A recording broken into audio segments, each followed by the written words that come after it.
I used to believe the worst thing about the woman next door was her music. Then one night, the music disappeared, and I discovered silence could keep me awake. But that came later.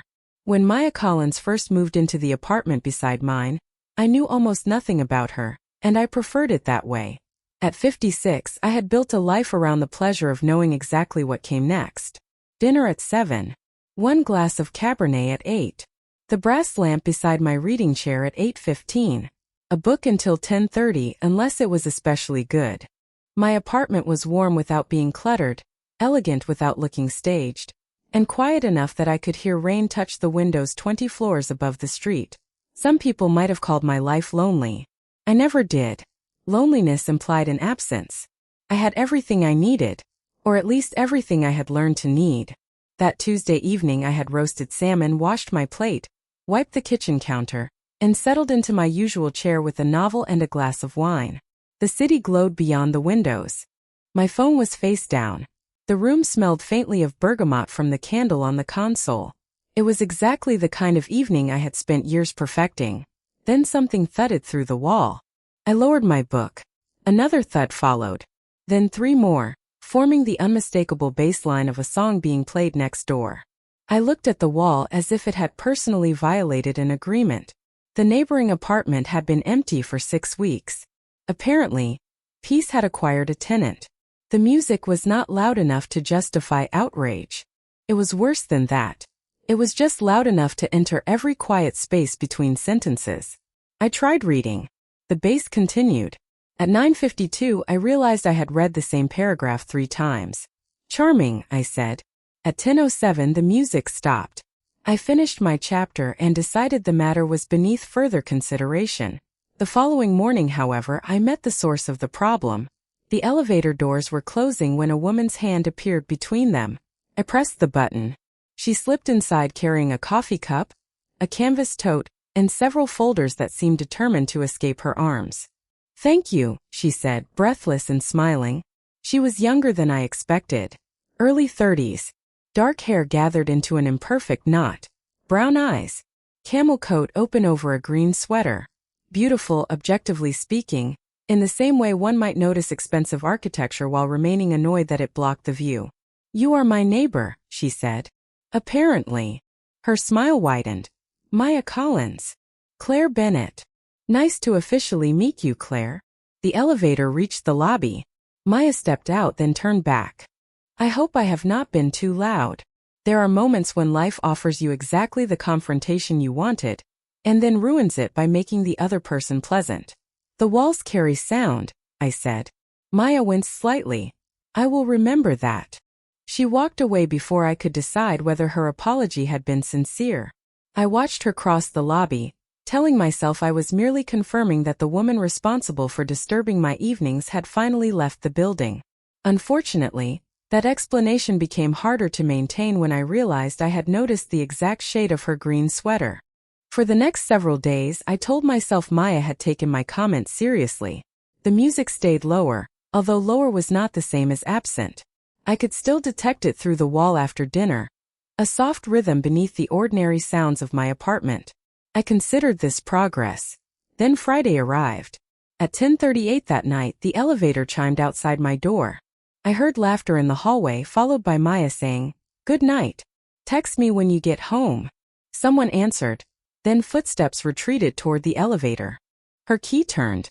Her door closed. Less than a minute later, music began. I stared at the page in front of me. I had been reading for 20 minutes without interruption, which meant I was particularly offended by having to notice anything else. I turned on the television. That worked for approximately 6 minutes. Then I realized I had increased the volume simply to compete with the woman I barely knew. I turned it off. The next evening I tried noise-canceling headphones. They eliminated the bass beautifully and made me feel ridiculous in my own living room. By the following Wednesday, irritation had become a routine of its own. I knew Maya came home late on certain nights. I knew her friends laughed loudly but rarely stayed. I knew she sometimes played something energetic for 15 minutes and then switched to slower music. None of this was interest. It was evidence. At least that was what I told myself. One night, shortly after 10, A low pulse began behind my bookshelf while I was halfway through a chapter. I closed the book. No. I stood before I could reconsider it, crossed my apartment and opened my door. The hallway was cool and smelled faintly of someone else's takeout. Maya's door was 6 feet away. A narrow strip of warm light showed beneath it. I walked over and raised my hand. I had already composed the sentence. Maya, I appreciate that you are settling in, but the walls carry more sound than you may realize. Calm. Civilized. Impossible to misunderstand. My knuckles were inches from the door when the music stopped. I froze. Complete silence. I remained there with my hand suspended like a woman waiting for permission from a piece of wood. Then the elevator chimed behind me. I lowered my arm immediately. An older couple stepped out and smiled. Evening, Claire. Good evening. They passed me. I looked at Maya's door. There was now nothing to complain about. Knocking after the music had stopped would make me seem unreasonable, and I had spent 56 years avoiding that particular accusation. I returned to my apartment and closed the door. Excellent work, I murmured. Very intimidating. I sat down again. The silence I had wanted was restored, but my concentration was not. For several minutes, I found myself wondering whether Maya had turned the music off, because she remembered what I had said in the elevator. Then I became annoyed that I was wondering about her at all. The following morning, after coffee and considerably more reflection than the situation deserved, I opened my laptop and began an email to building management. I wrote the email 3 times before sending it, which was 2 drafts more than any reasonable noise complaint deserved. The first sounded irritated. The second sounded as though I were preparing evidence for a civil trial. The third was 4 sentences long and perfectly neutral. I mentioned recurring music during quiet hours, noted that sound traveled unusually well between adjoining apartments, and asked management to send a general reminder. I did not use Maya's name.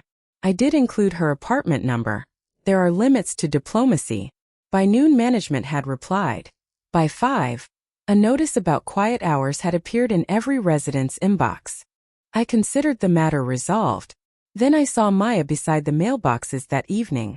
She was holding the same notice on her phone while balancing a small package against her hip.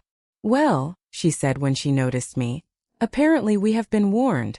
I kept my expression neutral. Rules generally exist for a reason. They do. She glanced at the screen again. I have a suspicion my speakers contributed to this educational moment. There was no accusation in her voice, which somehow made me feel more exposed. The walls are rather thin. That is a very elegant way of saying yes. I looked at her. Maya smiled, but not mockingly. For what it is worth, I am sorry. I did turn the volume down after we met. I probably need to turn it down more. That should have satisfied me completely. Instead, I found myself slightly disappointed that she had made being angry so difficult. Before I could answer, the elevator opened and Mr. Feldman from the 17th floor stepped into the lobby carrying 2 grocery bags. One was visibly heavier than the other. Maya immediately set her package on the floor. Mr. Feldman, give me that one. I can manage. I know you can. I am still stealing it. He surrendered the bag with a smile that suggested this argument had happened before. Maya turned to me. Would you mind watching my package for 30 seconds? I looked down at the box beside my shoes. Apparently I have been promoted to security. She laughed. You have the expression for it. I am choosing to interpret that as respect. Definitely respect. She walked Mr. Feldman to the elevator, carrying his groceries while he told her something about his daughter visiting from Chicago. Maya listened without checking her phone or rushing him. When the doors opened, she held them until he was safely inside, handed him the bag, and wished him a good evening.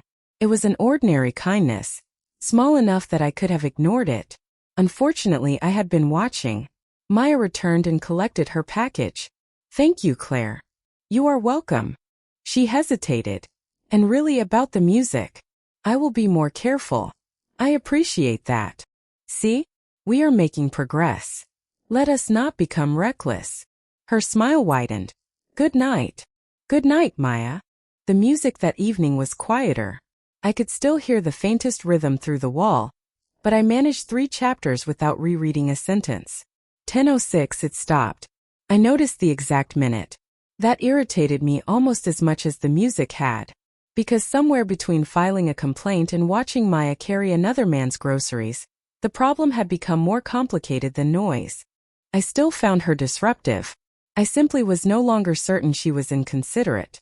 And I disliked having to revise an opinion I had organized so neatly.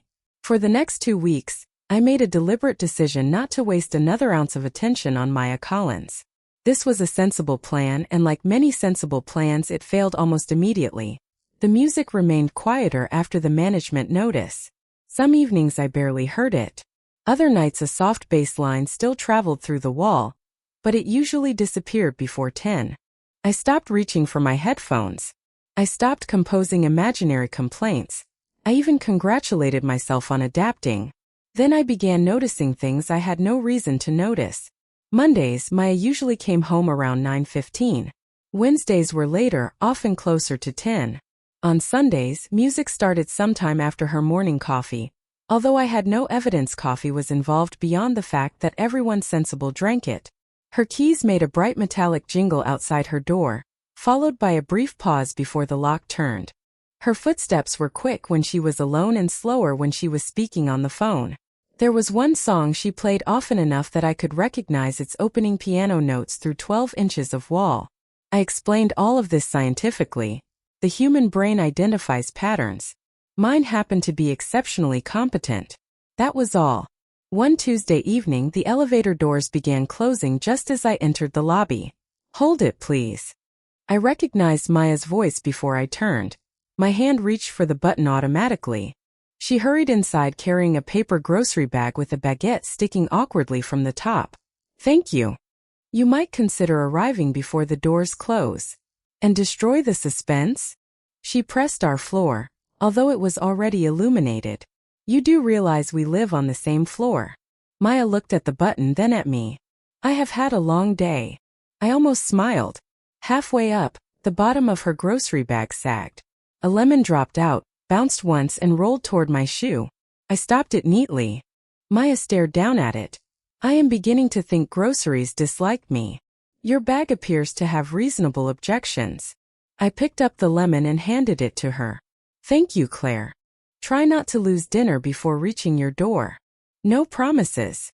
When the elevator opened, we walked down the hallway together. At her apartment, Maya shifted the bag and said, "I hope the music has been better." "Considerably." "Good. I really was not trying to make your evenings miserable." Something in her voice had changed. Less playful. More sincere. "I never assumed you were doing it deliberately." That was not entirely true, but it was close enough for civilized conversation. Maya nodded. "Still, I am sorry." Then she opened her door only wide enough to step through, preserving the same boundary I guarded at mine. "Good night, Claire." "Good night." Her door closed softly. Mine followed 6 feet later. That night, I sat in my usual chair beneath my usual lamp and opened my book at exactly 8:15. At 9:17, I heard Maya's music begin. Quiet. Almost courteous. I read another page before realizing something mildly alarming. I had known it was approximately the time she usually turned it on. Worse, some part of me had apparently been waiting to see whether she would.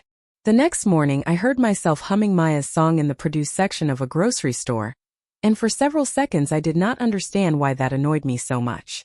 I was choosing apples when the melody drifted from the ceiling speakers.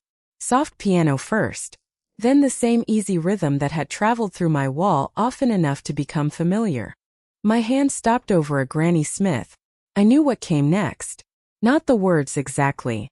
Just the rise of the melody, the pause, then the warmer chorus. Before I realized it, I had quietly followed 3 notes under my breath. I stopped immediately. A woman beside me glanced over. I pretended to be deeply concerned about apples. This was absurd. I did not listen to Maya's music. I endured Maya's music. There was a distinction, and I intended to preserve it. Yet the song followed me home anyway. By the time I reached our floor that afternoon, the tune had lodged itself somewhere inconveniently persistent in my mind. Maya was crouched near her doorway, gathering envelopes from the carpet. One had apparently escaped beneath the hallway table. "Do not say anything," she said without looking up. "I was not going to. Your face was. I picked up an envelope near my shoe and held it out. Your relationship with gravity remains troubled. She stood and accepted it. I prefer to think the universe keeps giving me opportunities to meet helpful neighbors. That sounds suspiciously optimistic. It is exhausting, but I manage. I nearly smiled again. Nearly. Then I noticed a small paper bag beside her door with the name of the bakery downstairs printed across it. Maya followed my glance. Mrs. Alvarez has a cold. I picked up soup and bread for her. She said it casually, as though explaining the weather. You know Mrs. Alvarez? She introduced herself my second day here, and informed me that my houseplants looked neglected. That sounds like her. Maya laughed. She was correct. There it was again. Another ordinary detail that refused to fit the careless young neighbor I had constructed in my head. Maya checked the envelopes and frowned. This one is yours. She handed me a utility statement that had been mixed into her mail. Thank you. See? I am useful occasionally. I will update my records. Her eyes brightened with amusement. I knew you kept records. Good afternoon, Maya. I turned toward my door before she could answer. Inside, I set my groceries on the counter and told myself the encounter had meant nothing. 5 minutes later, through the wall, the familiar piano notes began. The grocery store song. I froze with a carton of eggs in my hand. This time I recognized it instantly. Worse, I knew the pause before the chorus. I put the eggs away, closed the refrigerator, and stood in my immaculate kitchen listening despite myself. The volume was low. Respectful even. I should have been pleased. Instead, I felt something far more inconvenient than irritation. Recognition. Maya had become predictable in small ways. Her footsteps. Her keys. Her music. Her ridiculous optimism. Somehow, without invitation, pieces of a stranger's life had begun settling into the empty spaces of mine. After that afternoon, I became determined to prove that familiarity was not the same as interest. I had lived in the building for 9 years. Of course I recognized its sounds. The elevator had a faint mechanical sigh before reaching our floor. Mrs. Alvarez locked her door twice every night. The delivery carts rattled differently from luggage. Maya was simply another pattern my mind had catalogued. That explanation worked beautifully until Thursday evening, when I looked at the clock at 9:12 and wondered why she was not home yet. I caught myself immediately. Traffic, I said aloud, although no one had asked. 3 minutes later the elevator chimed. Quick footsteps crossed the hallway. Keys jingled. I lowered my eyes to my book with the embarrassing satisfaction of someone whose train had arrived on schedule. Maya did not play music that night. Instead, I heard only the soft opening and closing of cabinets through the wall. Then nothing. Strangely, I noticed that too. The following Saturday, I returned from running errands with 2 shopping bags and found Maya holding the elevator. I was beginning to think you had abandoned us, she said. I was gone for 90 minutes. A devastating absence. You survived admirably. She smiled and stepped aside so I could enter. Halfway up, one of my bags slipped against my coat. Maya reached for it. Here. I have it. I know. She took the lighter bag anyway. This is not a referendum on your independence. I looked at her. You are remarkably persuasive for someone who once required assistance containing a lemon. Growth, Claire. We should celebrate it. I let her carry the bag. At our floor, she handed it back without ceremony. Thank you. You are welcome. Then she glanced toward my bag. Is that the bakery downstairs? Yes. Their sourdough is dangerous. Bread is rarely dangerous. You clearly have not met the cinnamon rolls. I felt the corner of my mouth move before I could prevent it. Maya noticed. She did not comment, which I appreciated more than I expected. We walked the 6 feet separating our doors. She unlocked hers first. Have a good evening, Claire. You too, Maya. Her door closed. I stood at mine for a second longer than necessary. It was becoming increasingly difficult to maintain my original assessment of her. Careless people did not remember elderly neighbors needed groceries. Inconsiderate people did not lower their music after being asked. Self-absorbed people did not hold elevators or quietly take a shopping bag from someone who insisted she did not need help. Maya was still chaotic. Her mail escape. Her groceries rebelled. She came home at unpredictable hours and possessed an alarming faith in cinnamon rolls. But the woman I had invented from sounds through a wall was slowly being replaced by an actual person. That evening, music began at 9:26. I recognized the song before the second note. I kept reading. Several minutes later, I realized my foot was moving faintly with the rhythm. I stopped it at once. The silence inside my apartment remained orderly. The sound beyond the wall remained soft. And somewhere between the two, without my permission, Maya Collins was becoming familiar. By the beginning of the next week, I had developed a habit I refused to call a habit. Around 9 each evening, some quiet part of my attention shifted toward the wall. I did not stop what I was doing. I did not wait. I simply became aware of the hour in a way I had not before Maya moved in. On Monday, her keys sounded at 9:08. Tuesday, 9:21. Wednesday, I was standing at the kitchen counter when the elevator chimed at 9:14, and I knew before the footsteps reached our hallway that they were hers. This was becoming ridiculous. Thursday afternoon, I stopped at a coffee shop 3 blocks from home after an appointment. I ordered an Americano and took a table beside the window. Rain streaked the glass. Cars moved slowly through the gray street. For several peaceful minutes, nobody required anything from me. Then the speakers overhead changed songs. Piano. For familiar notes. A pause. I looked up. There it was again. Maya's song. I knew the rhythm before the drums entered. More troubling, I knew when the melody would lift. My fingers tapped once against my coffee cup. I stopped them. Absolutely not, I murmured. The man at the next table glanced over. I pretended to examine the rain. By the time I left, the chorus was still circling through my mind. I blamed repetition. Advertising worked the same way. Hear something often enough and eventually the brain surrendered. That evening I reached our floor just as Maya emerged from the elevator behind me. She wore a navy coat, her hair damp from the rain, and carried a folded umbrella that was dripping onto her shoes. Claire. Maya. She tilted her head. You look suspiciously cheerful. I assure you I am not. Good. I was worried something happened. I gave her a look. She smiled. Then very softly, she hummed 4 notes while searching her bag for her keys. The same 4 notes. I stared at her. Maya noticed. What? Nothing. That was definitely a something. You play that song constantly. Her eyebrows lifted. You recognize it? I regretted the sentence immediately. Recognition is an unfortunate consequence of repetition. Maya's smile appeared slowly. Of course. Do not look pleased. I am not pleased. You are visibly pleased. Maybe a little. She found her keys.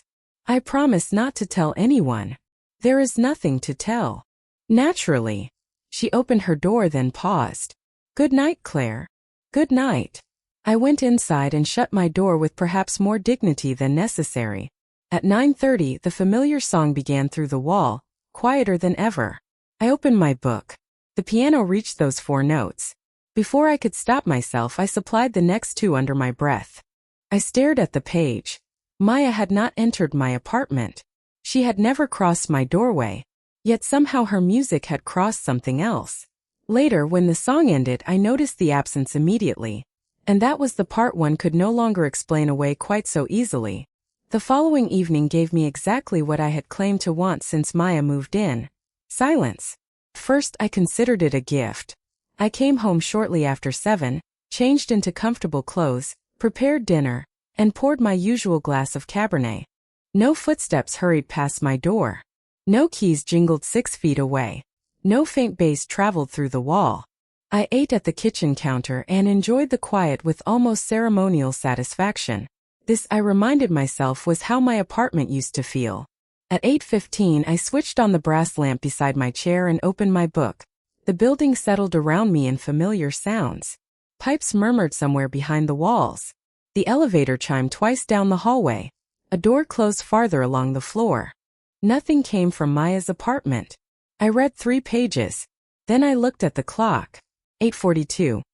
Far too early for her, I thought. I immediately returned to my book. At 9:07, the elevator arrived again. My attention lifted before I could prevent it.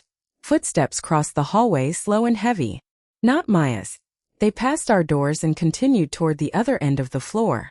I read another page. At 9:19 I checked the clock again.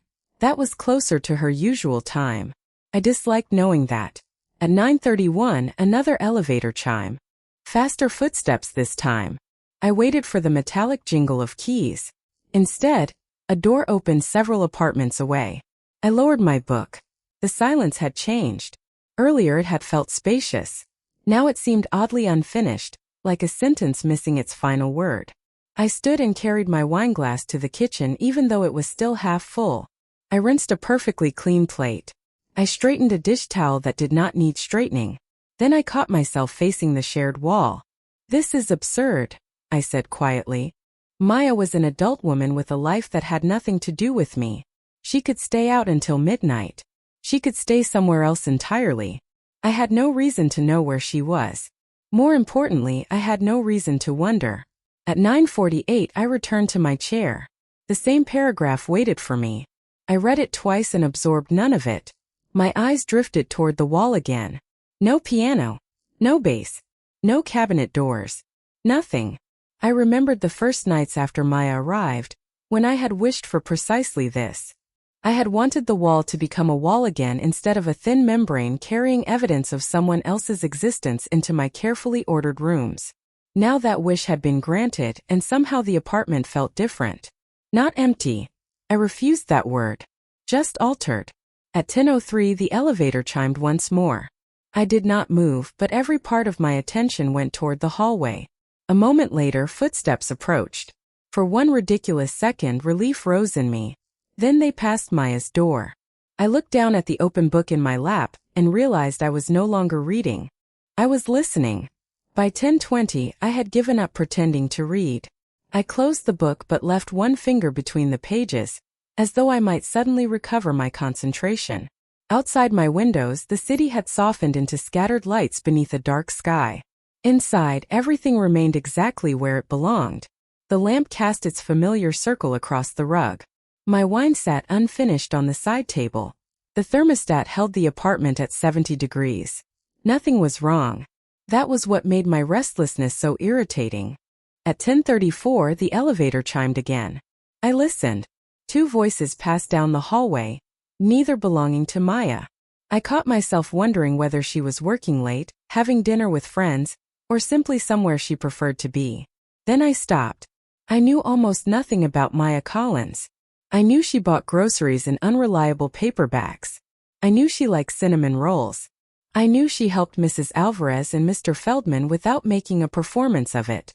I knew she could turn an ordinary elevator ride into an argument about lemons. And somehow I knew the rhythm of her evenings. That realization unsettled me more than the music ever had. A month earlier Maya had been noise behind a wall. Now her absence had a sound of its own. At 10:51, I carried my glass to the kitchen and poured the remaining wine away. I checked the lock, turned off the lamp and went to bed. The bedroom was darker and farther from the shared wall, which should have helped. It did not. At 11:06 the elevator chimed. I opened my eyes. Footsteps approached. Quick this time. Then came the bright metallic jingle I recognized before I had any reasonable right to recognize it. A key entered the lock next door. Maya's door opened and closed softly. I exhaled. Only then did I realize I had been holding my breath. I stared into the darkness, annoyed by the small, unmistakable relief moving through me. Several minutes passed. Then through the wall came the faintest trace of piano. For notes. The familiar pause. The melody followed at a volume so low I might once have considered it an apology. I turned onto my side. Unbelievable, I whispered. But I was smiling. Barely. I told myself I was relieved because uncertainty was distracting. I told myself the building simply felt normal again. I told myself many things. What I could not explain was why the sound that had once invaded my peace now seemed to restore it. Maya was still my neighbor. Nothing more. I still valued my routines, my privacy, my carefully protected quiet. Yet somewhere along the way, peace had changed without asking me. Perhaps that is how certain people first enter our lives. Not dramatically, but through repetition, until one day their absence is louder than their presence. Thank you for spending this time with me and listening to this story.